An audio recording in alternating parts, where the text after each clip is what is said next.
The Story of Jennifer. There was a girl whose greatest vice was to put her tongue on ice. All kinds of ice, the girl did boast, tastes better than a Sunday roast. She'd plant her tongue on ice cream cones, the chill would echo through her bones. Ice cream cones, I hear you cry, that's no more odd than you or I. But wait, I beg you, listen up, it does not stop at ice cream cup. Into the kitchen she would stray, with cravings with which she would play. She'd open up the freezer door, looking in and searching for all kinds of frozen treats to lick, to get her odd sub-zero kick. She'd reach inside and she would grab frozen chips, croquettes and crab. Peas and carrots she would chew and lick them all till she was through.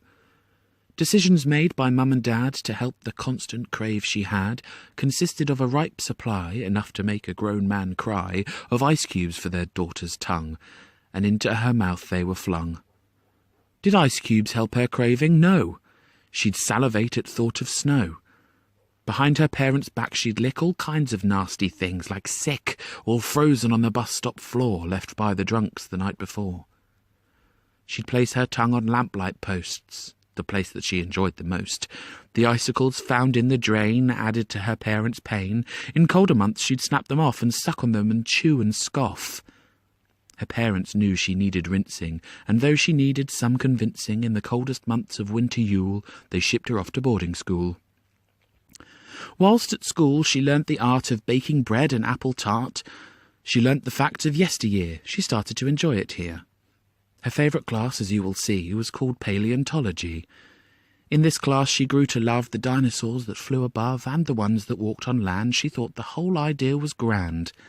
So much so, in later life, when she was mother and was wife, her favourite pastime was to dig, to find all fossils, small and big.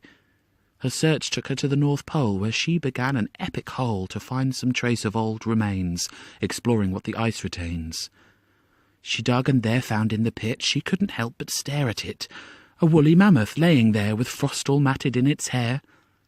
It reminded her of how she was before she went to school, because the ice just glistened shining bright. The poor girl, she began to fight the urge to lick this frozen beast. Her tongue would love it. What a feast! Before she knew it, she had placed her tongue upon the beast to taste the icy goodness that it gave, enough to fulfill any crave. But how unlucky was this chick! Her tongue, it had begun to stick. She pulled and pulled, but had no luck. Her tongue had well and truly stuck. The girl stood frozen, mouth attached, with the pain she felt could not be matched. With one enormous pull once more, the girl went crashing to the floor.